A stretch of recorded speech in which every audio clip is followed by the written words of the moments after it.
Hello, hello, hello. How is everybody on this fine day? Hi, to Tonio or Tony Q?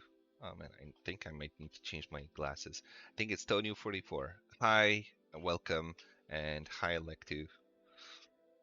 How is everyone doing? And Rockhold.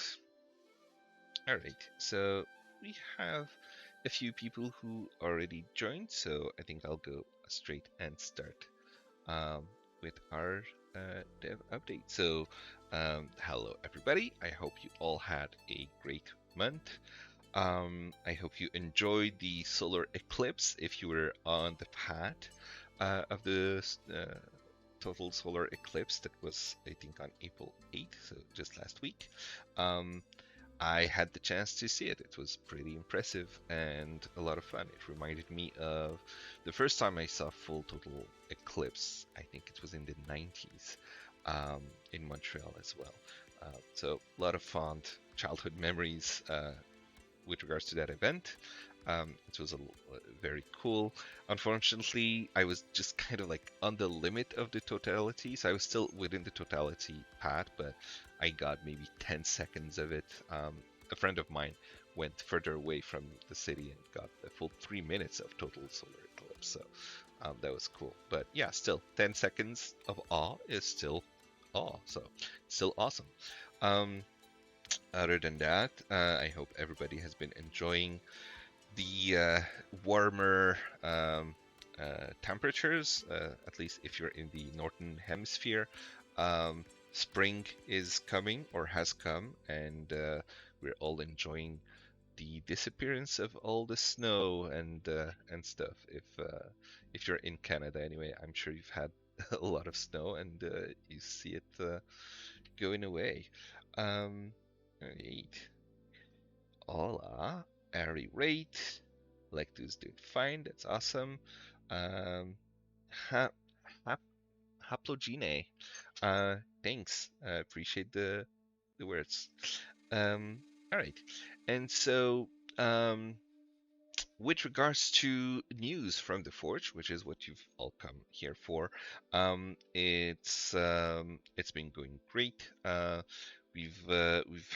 We're starting again post vacation and post sickness and post hiring process. There's been a lot of movement that happened the last couple of months. We've hired a bunch of new people. I don't know if you all saw. Let's actually see our team and the jobs page as well while we're at it. So we're now at 16. 16 people. Just had Pom Pom Etienne joining us just this week, actually, as a new software dev. We've had Targaryen, that's Cedric, joining as DevOps. That was mid-February, as well as Mr. Flowers, Rabbi, and Wormesis, Tim. They all joined in the last. So those three joined in mid-February, and Etienne joined just this week.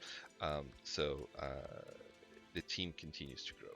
We are almost done with the current phase of hiring, and we've released, I believe I mentioned that during the last stream, two new positions, one for QA analyst and a multimedia commercial artist.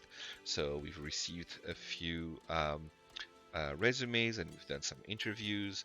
I still have interviews to go, but we're almost done with this current phase. And by the next live stream, we should have two new people joining the team. So yeah, in the meantime, we're still receiving some resumes, but we'll probably be closing this job position early next week is my expectation. Um, or we'll probably finish with the interviews and start sending job offers by early next week, and then at that point, once we have people signed, paperwork all done, then we'll remove the job posting from the website at that moment. Apart from that, let me see. Um, uh, yeah, wanted to quickly mention Etienne, who is the newer developer who joined us. He is a obsessed with D&D, as per his words, and he is a world traveler. He has gone all over the world, worked in Colombia, in London. He's originally from France. Currently, he works in Thailand. And yeah, he's been a Forge user for a while and is part of the community. And yeah, we are excited to have him join the team. And I think that he'll probably be doing a lot of really great stuff with the D&D Beyond integration, which we still have some work to do on that front, for sure. But also, last time I mentioned that we wanted to open source the D&D Beyond converter. We started working on that. We haven't yet open sourced it. We haven't finished doing the work necessary to open source it and to do the new integration with the bazaar. So we're still working on that. Unfortunately, it hasn't gone as quickly as I had hoped, but it's also, I am notorious for underestimating stuff. There is still a lot of work to be done on that front. But yeah, you can still expect that to happen soon, hopefully. Um, we love promoting uh, some people from our community, and today is such an occasion, as I wanted to quickly mention um, a new Kickstarter from our good friend Tom Carlos, who you probably all know already, and he's an awesome creator, really cool guy. We've done a interview with him a little while back in our blog, the Stars of the Galaxy series of interviews. And he started, I think last week, a new Kickstarter for his um, battle map books. So it's literally just like a book full of battle maps and stickers, and you can put together your very own special maps in person, and that can allow you to take the VTT game into the real life with this really awesome battle map book. This one is focused on cities and urban areas in general, so if you're running a city campaign in real life, you might find this useful. We would highly recommend, and it's clearly already a success, so I would suggest you get on that before the campaign ends, which is in 21 days. Um, yeah, I assume. Uh, yes, thank you, Yana. I assumed someone from the team would send a link to that in the chat. So you have that link there. At the same time, I also wanted to mention Mammoth Factory, who is uh, another company that makes really great adventures. I'll just show you the link here. So they have a bunch of adventures for Foundry as well. Lots of, I think, about 30 or so um, adventures for 5e. And why I'm mentioning them specifically is because we're receiving all of their collection on the bazaar.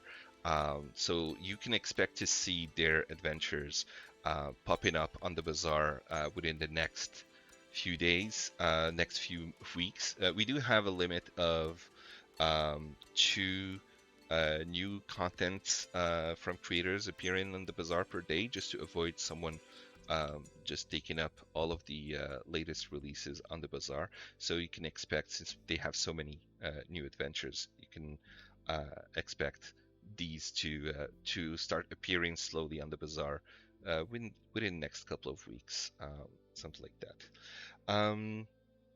And yeah, final news is Dungeon Archive interview from Stars of the VTT Galaxy, which we released last week. Um, So yeah, every month, as you know, we do an interview with someone from the community, and this time it's with Vank, the main creator behind Dungeon Archive. So that's a very good battle map creator. They're known for their modular content, and it's a great interview. So I would definitely recommend you check it out on the blog, and I'm sure that Yana has posted the link to that. Um, but let's get on with the updates to the actual Forge um, uh, content. So one thing that you'll notice is that we have a update to the bazaar itself, where the collapsible filters are now, well, the filters on the sidebar are now collapsible, which is just like what we had on the assets library. So before, the assets library had a little bar here that you click on it to collapse it. Now it's like this. Um, so they're very similar both, and they both changed. So the sidebar wasn't collapsible before on the bazaar. On the assets library it was, but it was different. But now you at least still get the same, um, you know, buttons. You still have access to them, and it's really cool, really going to be helpful, especially if you are on mobile or a tablet or something like that, and you want to be able to get a better view of the content. So this is going to be very, very useful, and I love the functionality, and I love how the team worked on that. So kudos to Iron Monk and Eranziel for working together on this, and working and getting it to work. I know Iron Monk spent a lot of time trying to get this to work properly, and it was quite a challenge. So, congrats on finally getting it to work this beautifully. I am very proud of what the team has accomplished. So, yeah. Um, Apart from that, we also have a new update to the create new game interface. So this was, we already had this dialogue, but it was a bit different. It was a little bit harder to use. So it's just mostly like polishing, improving how it works, usability. Some stuff was sometimes confusing and didn't always work that the way that you would expect it to. So now it shouldn't have those kinds of issues, and it should just be just cleaner, clearer, easier. You get a filter, you get all sorts of stuff to just make the creating the new game interface just revamped and working better than before. And something that isn't yet available, but you will see that very soon, is that now that we are rolling out this new create game interface, once we finish a little bit more polishing just to see kind of new issues maybe that users are going to report about it, then you'll be able to get access to it directly from the main page, because that's one of the things that we noticed, especially with our AI generated documentation, well, not documentation, but Q&A, sort of searching for the documentation. um, we do see what kind of questions people are asking, and what most people seem to have a little bit of struggle with is how do we create new games. So having it on the main page is going to be very, very useful for discoverability of new users. Specifically, how can they create a new game, and you'll get to see that soon. Apart from that, the bazaar has received quite a bunch of updates, not just the collapsible toolbar, but this is the bazaar v3 release, basically, with it's just massive. There's a bunch of polish, a bunch of improvements, minor as well as major, in the background, um, both for the bazaar creators themselves as well as for users. So, for example, as a creator, now you get from the presets, you get the My modules, so you can see exactly like the modules that you have released more easily. So, just one it's just little details like that that can make a difference with the preset if you're a creator, but also as users. There's a lot of small uh, small improvements. New releases will get pushed further up with the new default sorting. As you can see here, newest releases, and search can now work with based on the description of the package, not just on the title. So you can find, some packages have a weird name or one that you're not familiar with. So being able to search for the package description is going to really help. Another example is if I look for Mork. Uh, a lot of people were having trouble finding Morkborg because of um, the character here, and so now the search will let you find those. So if you do Mork, it will be able to match it. So basically, we're doing a small polish like that, small improvements where um, the search is going to get normalized with regards to vowels. So if there's accents as well, like a lot of French packages will have accents in their titles, for example. So you don't need to get the exact accented vowels when doing the search. So that's going to be really, really helpful for discoverability of content. And we still have a lot more improvements, obviously, that are coming hopefully soon. But yeah, there's still more work to be done on the bazaar, but we are actively working on it. And this is just the V3 of the revamp of the bazaar. We're still working on V4, V5, and more versions further down the line on the bazaar improvements. Um, there's uh, some more polish that I want to mention that we've done. Let me just. So if I open this game, and I need to be logged, like actually joined into the game as a player for me to show you this next one. So if I was to install a package, normally, a game would be idled automatically, but because I am logged into the game, um, we can't, and the bazaar will tell people to restart, right? You need to restart, but now you can see that the restart button is actually clickable. And so if you click on it, it will take you directly here with a prompt to restart, and it's just a one-click operation. So that's going to very much um, help users who aren't necessarily used to stopping, starting server, etc., being able to really quickly do the work instead of just this a little bit um, confusing sometimes for new users, especially message about needing to restart the server and they don't know where to go or how to achieve that. So that's one little bit of polish that we added. In the same way, we added to the install package from Manifest. There's some more clarifications with the install process. Now I don't have a Manifest URL to install to show you, but um, some more polish on that front. We've also fixed some issues with regards to copy pasting images from the clipboard directly into Foundry VTT journals. So there was an issue where it could sometimes overwrite a previously copy pasted image. Now each one will be unique, and making sure that we don't overwrite files in that way.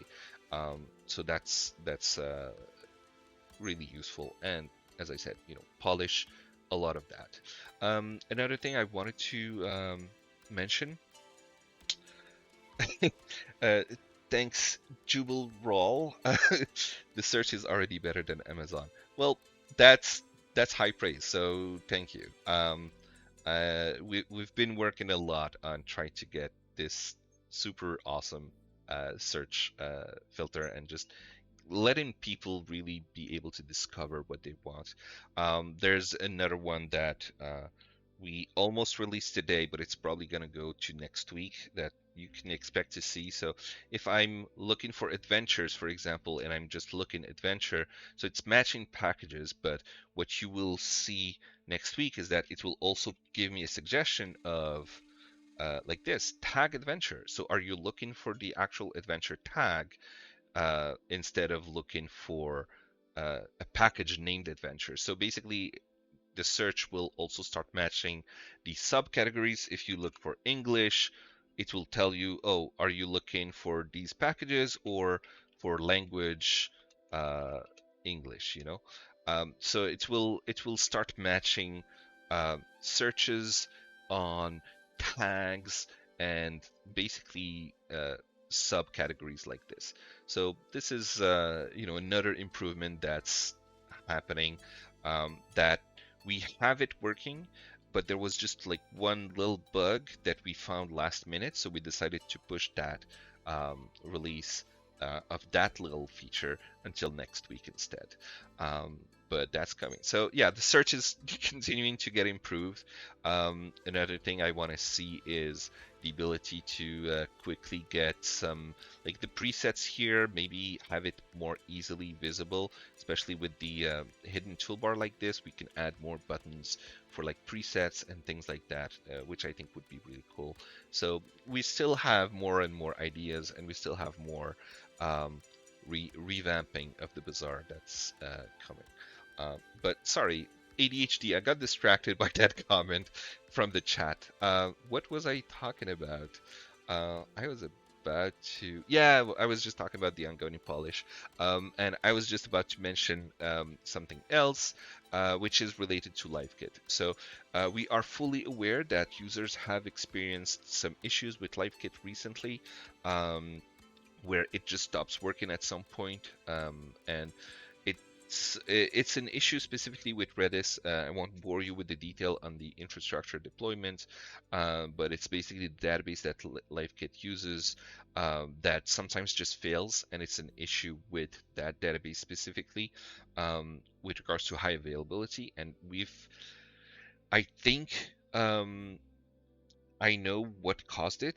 I'm not 100% sure, but it's been happening every like 1 or 2 days. Then I have to manually go and intervene and fix it. So it's been quite annoying, and I empathize with all the users that affected their games and apologize for it. But it was very, very hard to diagnose and figure out kind of what happened. Then one night I kind of had a suspicion, and I figured what might have been the cause. Um, and so fixed that, and afterwards we haven't seen it happen again. So hopefully my hypothesis on what caused it was the correct one, and we have resolved that issue. We still do want to resolve the actual high availability issue within Redis, so we're still looking into that. So even if the issue happened again, the downtime would be maybe for 1 minute or less, rather than needing manual intervention, because that's currently what the issue actually is. Um, so yeah, hopefully it doesn't happen again. But if it does, just let us know, and we're keeping monitoring that and keeping an eye on it. And yeah, thank you everyone for bearing with us on this matter. And I know that a lot of people enjoy being able to see their friends within the Foundry VTT canvas with the live kit. So we know how important it is to run a smooth game. So we're still working on that. Just wanted to address it. And from my side, I believe I am nearly done. We will go to the Bazaar Showcase, and we have 4 great packages to show you today. Reminder that after the the Bazaar Showcase, we're drawing a $20 gift card to be used on the Forge, which can be used both to purchase content from the Bazaar, but also to be used for your subscription if you want. And to enter the giveaway, you need to type hashtag April showers, I believe, in the chat, and then you'll be added to the giveaway. Let me actually open the MUBA page so we can so I can tell it to uh, post in the chat. Already done, boss man. Already done. All right. Thank you, Destiny. So I see that you are here. Let me switch to the Discord scene. There you go. I'll just place this like that. All right, everything coming through all right with the screen share? It is. Yes, thanks. Wonderful. All right. So Everyone I've can let me just check if the audio is going through. Say something? hello. Yep, it is going through. All good. All Thanks. right, let me just increase the size of this a little. There we go. Hopefully that won't mess with the screen share. Nope. Okay. So I've just shared in chat the packages we'll be showcasing today. As usual, all this is available on the Bazaar. And let's go ahead and begin. So the first thing you might notice about this kind of blank canvas I got here is all the rubble and ruin here. There's some old stone circles. There's some half archways.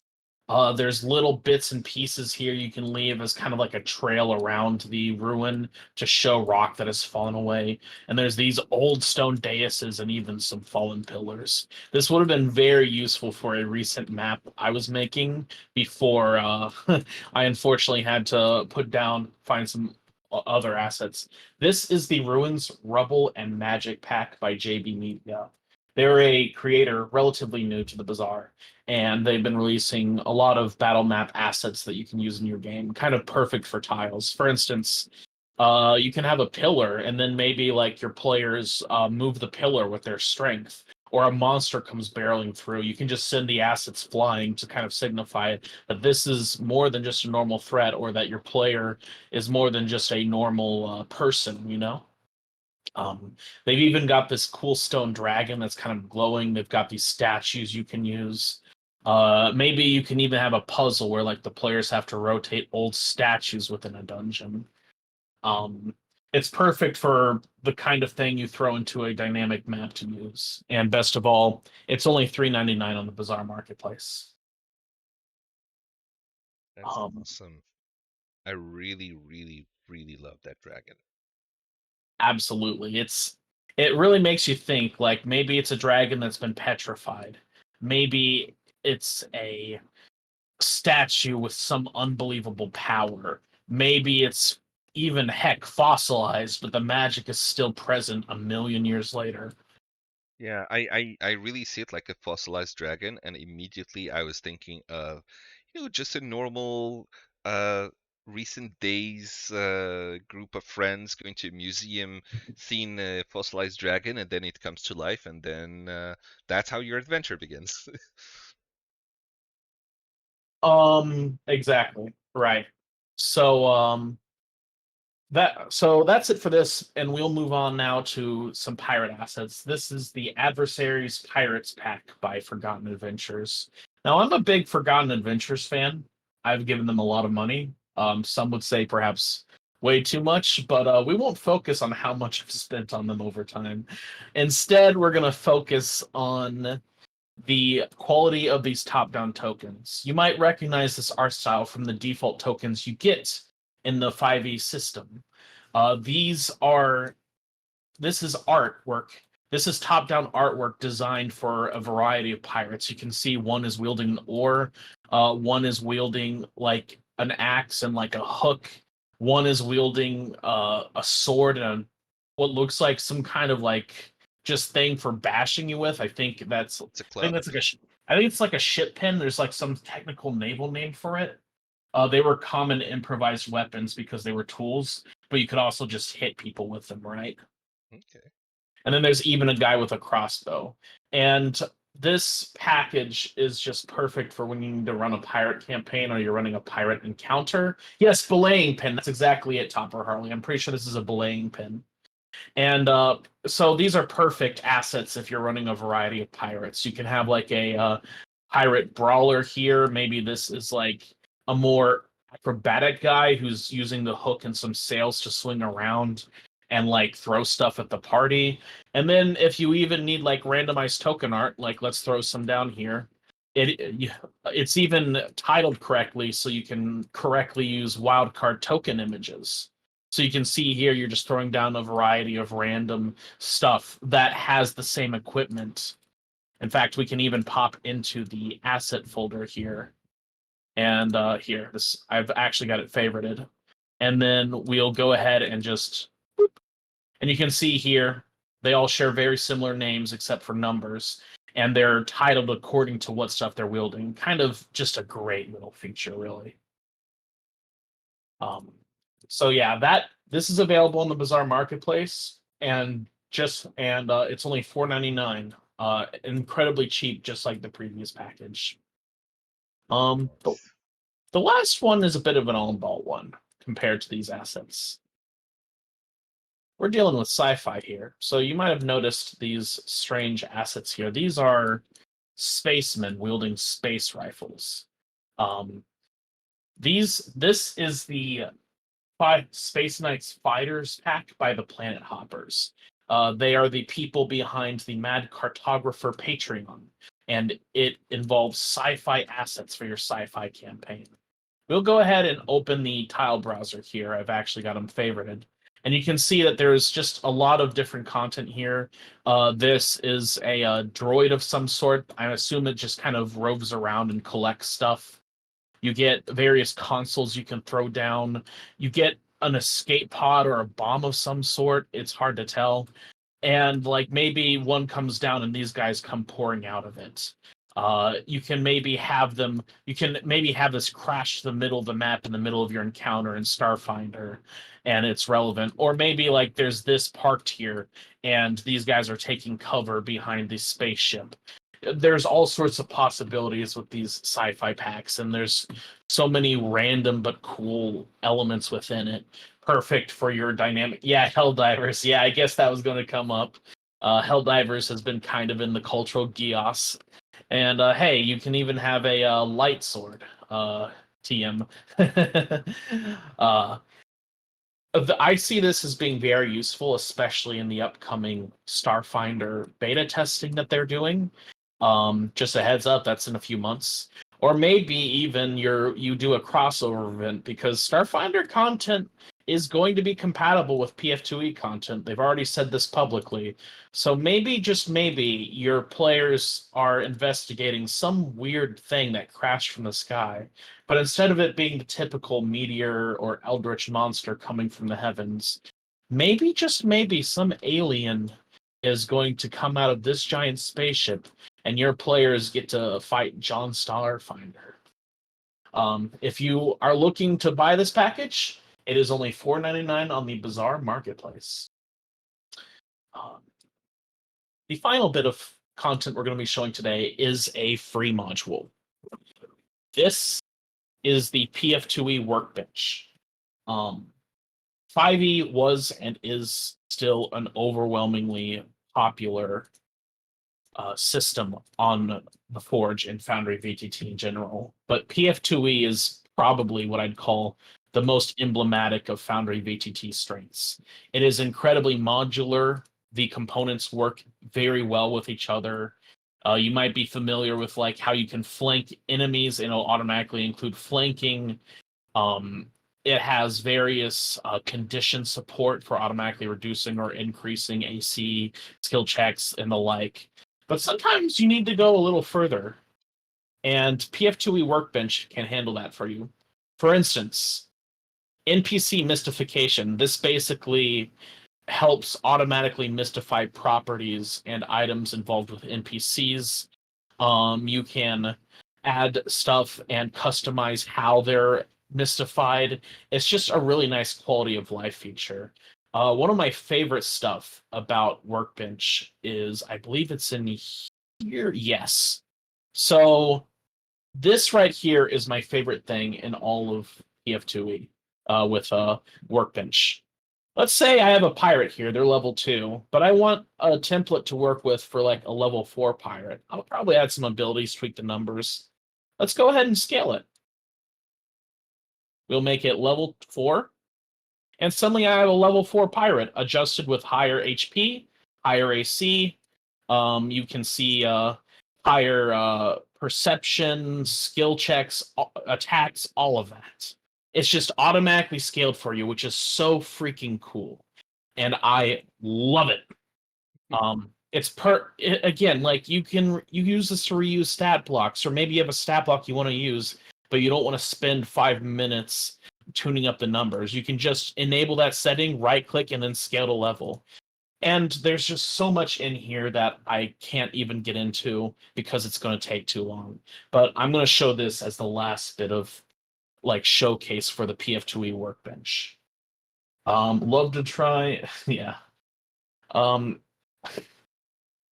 this is world automation settings. This adds a few stuff that adds additional automation. My favorite is how it will automatically remove unconsciousness if healed to greater than 0 HP. If you have my players, they're really bad about removing conditions, and honestly, I'm really bad about removing conditions because it means I have to go like from the character sheet here, moving around the canvas and doing GM stuff to go over here and remove the right condition, and it can be a whole big deal. It also automatically gives the wounded condition when dying is removed, which is also super handy automation if your players are currently juggling a player character who's gone down. Sometimes they can forget to add the wounded condition, and it's super helpful there. Um, Anyway, again, I have to cut myself off because I could spend a good 10, 15 minutes detailing everything that's available here. I mean, you can see there's even more settings for automatically collapsing item cards and stuff, and you can just go on forever about the tiny little stuff you can add to PF2E. And it integrates so seamlessly because there's so much already set up in the PF2E system. You have to get very esoteric if you want to start listing stuff that isn't supported in PF2E and already entered for you. Anyway, this is free. You can install it right now. Literally, no one can stop you. They have to let you install it. And that'll be it for this Bazaar showcase. Thank you so much, Kakaroto. All right, thank you very much, Destiny. I do want to show one more thing with PF2E Workbench because that's actually how I knew. Like, thanks first of all for the showcase of all of these packages and for showing me these things that Workbench does because I didn't actually explore that and I didn't realize there was that. But what I knew from PF2E Workbench was the macros that they have. So Yes, yes, if I you look forgot at the that. macros, they have so many things, but the one that I used all the time in my PF2E game is basic action macros. So as well as the refocus one. And basic action macros, I need to select a actor first. There you go. It just gives you all of the basic actions, if you want to demoralize, if you want to sneak, steal, and it does really a great job at all of this stuff. Um, Especially, I was playing as an investigator and doing the uh, what's it called? Recall knowledge was super easy with it because I can just do recall knowledge, and that just sends basically uh, this to the GM. I'm the GM, so it's the first time that I'm seeing this actually, uh, other than screenshots that my DM was doing. But it's allowed the DM to really easily see kind of um, uh, what skill to use and whether it succeeded or not, etc. And it doesn't show it here because I think the party hasn't been set up, but it will, and probably also the actor I selected might just be like standard, but it shows different colors on each of these based on whether you're proficient, if you're expert, uh, or what basically what your proficiency is based on each of these, but it will also color them differently and tell you in the hover tooltip whether if you are the best person in the party, um, with like if you have +7 and everybody else is +6, +4, +3, etc., you'll see that you are the best person for this specific action, and I think that's extremely useful. Yeah, So yeah, basic actions macro, I love it, and yeah, the refocus also is really super simple. Um, best of all, by the way, you mhm. can recall knowledge while targeting an enemy, and it'll automatically ping your DM with the specified recall Yes. knowledge it should use. And even better, if you're doing crafting, you can drag the item that you are meaning to craft, and it'll automatically generate the DC. Oh, it's so Yeah. juicy. There's a lot of stuff in this uh, free plugin. So definitely recommend it. And there's, like Destiny said, there's no reason for you not to use it if you're playing PF2E, because it's a free module and available for you.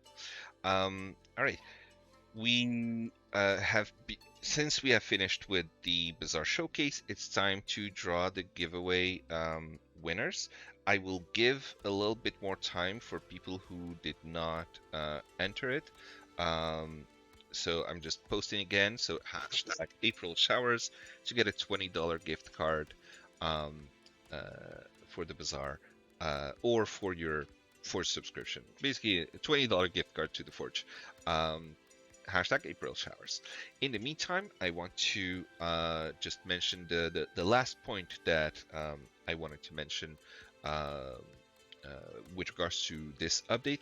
Something that uh, I think it's important to talk about it is that we have seen um, a lot of users having the issue. Let me just log out and show you. Having an issue with this new human bot verification system. So we did implement that. I believe it was 3 weeks ago or something like that, and I wanted to address why we did it and the issues that people have. So while I discuss that, any latecomers can enter the giveaway, and then we'll uh, draw right after that. So we've had someone uh, who abused basically the sign up process and created thousands of fake accounts um, and used it very likely for malicious purposes, like credit card verification or something like that. And I never really wanted to add a CAPTCHA system to the Forge because I I dislike them personally, but it was absolutely necessary to add it to prevent those kinds of attacks against our website, which is why you've seen it. It's also why we went with Cloudflare, because I don't want to have like a cookie banner. I don't want any kind of tracking cookies or anything like that for our users. So we didn't want to use reCAPTCHA or any other of the other CAPTCHA systems that do have some kind of tracking. And Cloudflare's was the one that was the most privacy respecting system out there, and so that's what we used. It's also just automatically verifies based on your activity, your mouse movements, etc. It verifies that you are not a bot. Unfortunately, for some people it fails. It could be because they use a VPN, it could be because they use some kind of Chrome extension that affects it somehow. There's all sorts of reasons for that. Um, and unfortunately, my expectation was that if it can't automatically validate that you are a human, then it gives you a CAPTCHA at that point. You know, the select uh, bicycles or traffic lights or things like that, but it doesn't do it. It just gives an error. So it hasn't affected many people. It's relatively rare, but it has affected enough people that it is absolutely a problem that we want to eliminate. So I've had that issue myself, and usually just refreshing, or not even refreshing, it just like 5 seconds passes instead of an error. It says, "Oh, now you've been uh, recognized as a human." Might be just because I moved my mouse or something like that. The problem with Cloudflare is that it's very opaque. We don't have control over it. We don't necessarily know how it works, or we can't configure it beyond like basic stuff. So when those kinds of issues happen, we are just left with, sorry, just can't log in anymore, unless you have, sign in with Patreon, Google, or Discord. So we've been working on uh, a new and different system that would be much, much better, um, less conflicting to the users, and one that we can control so we don't have those kinds of issues, um, uh, thankfully. Um, but I wanted to address that because some people have been asking for why we added it, or why is it broken and we don't fix it. We can't fix it. um, and it's broken because I guess Cloudflare is broken, which is weird because there's so many websites that use it.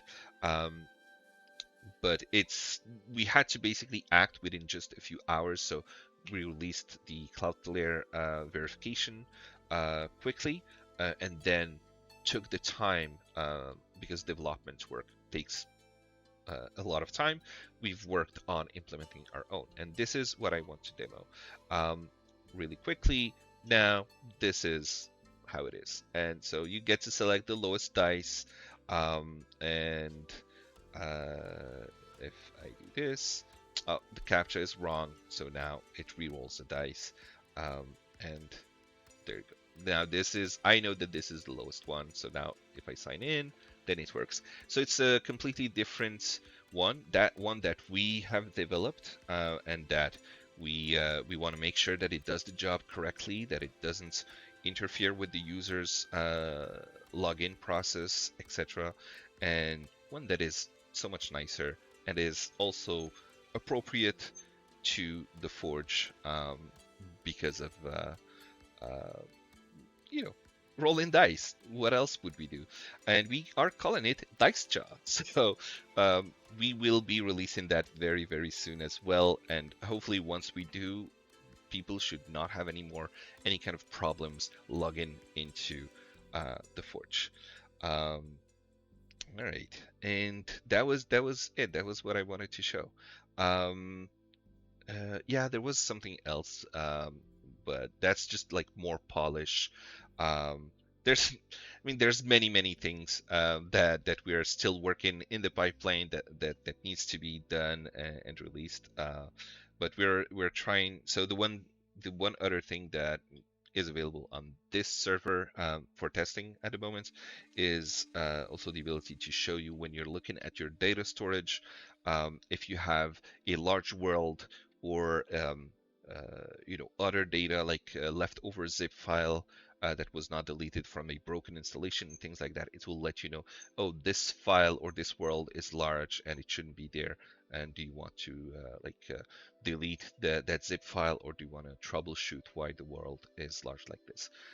So again, more polish, but this is the important part, I think, for eliminating that kind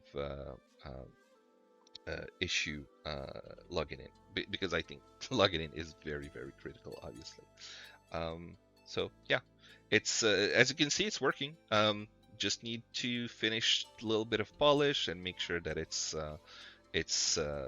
perfect as much as we can before we make that release.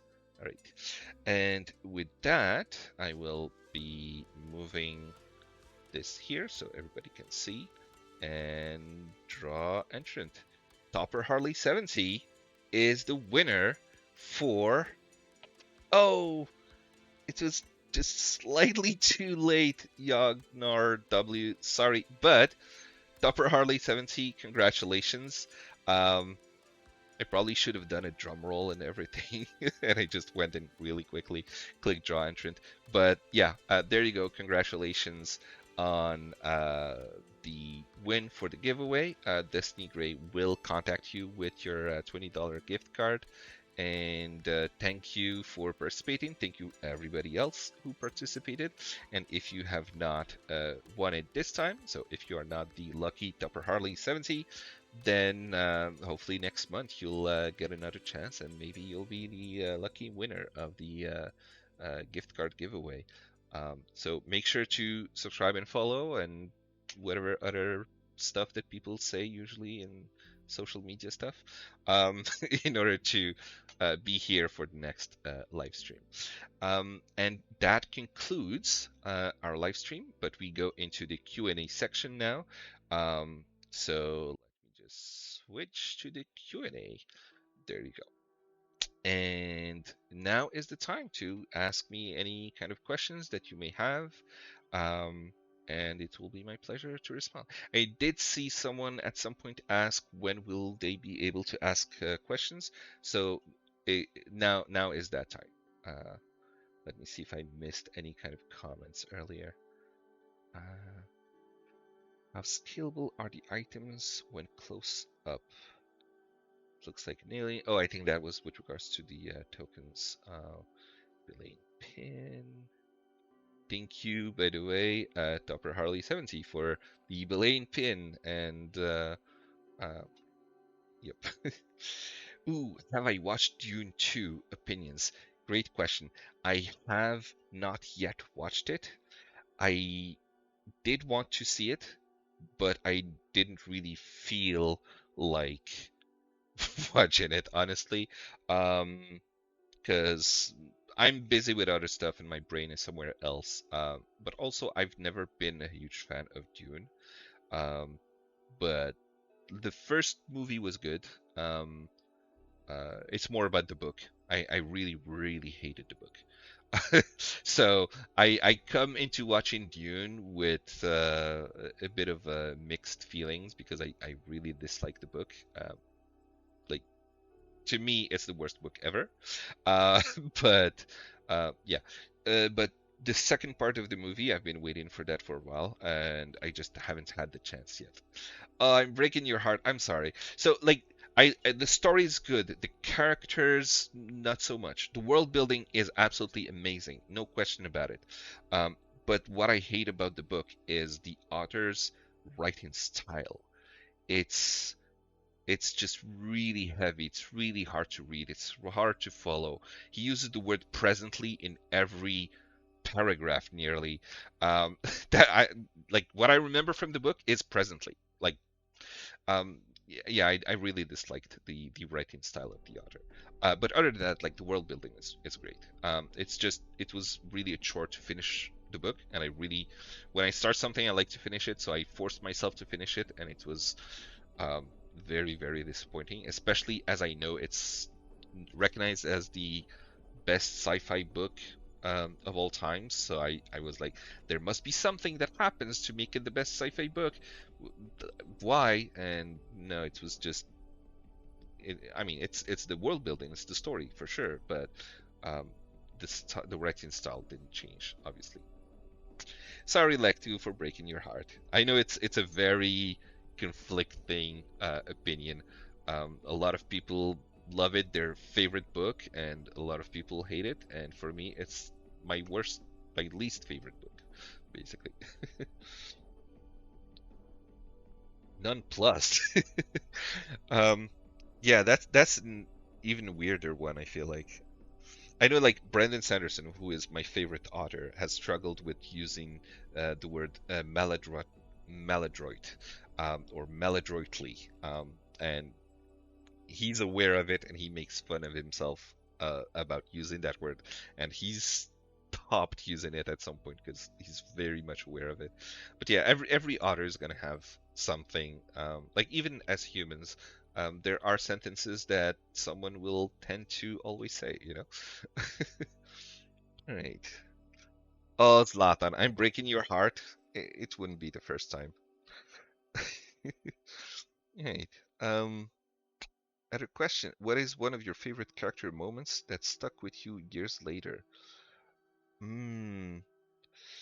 From Jubal Rawl. I'm assuming character from like my games rather than a character from Dune. A character moment that stuck with me. Oh, I've had so many games with so many different things. I think the one that makes me just chuckle every time I think about it is I played a rogue once where I was playing this kind of little girl that was based on a character from a book that was just kind of like an innocent, just talking with a little voice and always just being kind of silly. She didn't know how to read or write, and she was just kind of, you know, cute little silly girl with basically uh, no real understanding of how humans really worked, and she was trying to pass off as human, more or less. And I was playing it as a rogue, and then when the first battle happened, like even before the battle happened, there were just like enemies. She just switches from the cute little girl into taking out the dagger and saying time to kill, then just rushes to starting killing, and like the personality switched. And I don't know, I just did that at some point, and I thought that was like really funny and stuck with me with just how uh, yeah, basically Chucky, more or less, in terms of behavior. The funny thing also is that that campaign, by the way, from Dread the DM, was on Twitch, and it was, I think, through looking for group LFG on our forums is how I found it. Um, and so what was funny is that we were playing, what's that campaign? Candlekeep Mysteries. So it was, the whole one shot was based on clues in books, and it was all about reading and looking through the library, etc. And I hadn't even realized that, and like within the first 5 minutes of the game, I just said, "Oh, I don't know how to read and write," and then there was this silence, and DM was like, "Oh, how am I gonna do this?" The whole one shot is based on the ability to read and collect clues and like look through the library and books, and you just came with a character who doesn't know how to read. That was a funny, awkward little moment. All right. Any other questions?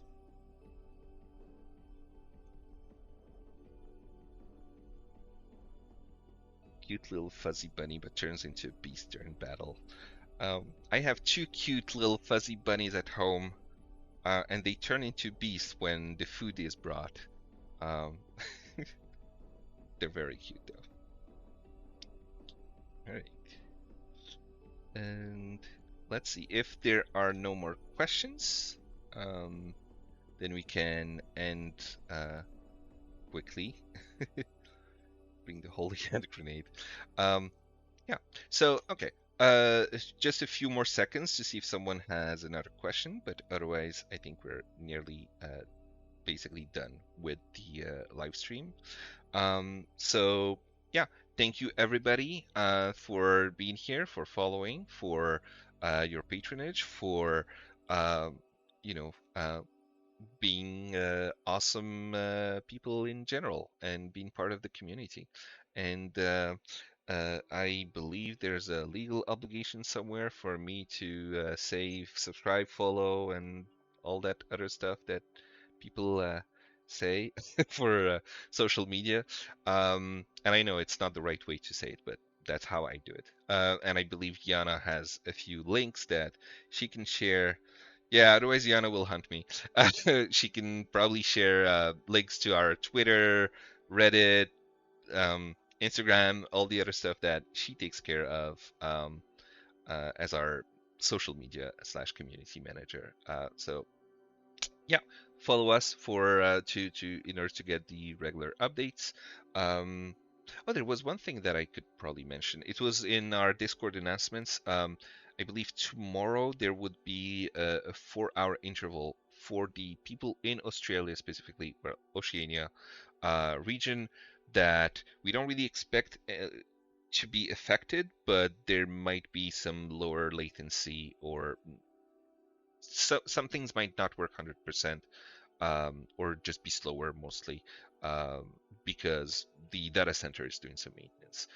We did post the announcement on Discord, so if you haven't seen it, and if you are in the Oceania region, be aware of that. And if you need to have a game at that time, you can just switch to Asia, for example, um, and or just expect it to be maybe more latency, and that's fine. All right. And that is it. Thank you, everybody, for being here, and see you next month. And have a great rest of the week and great games. Thanks.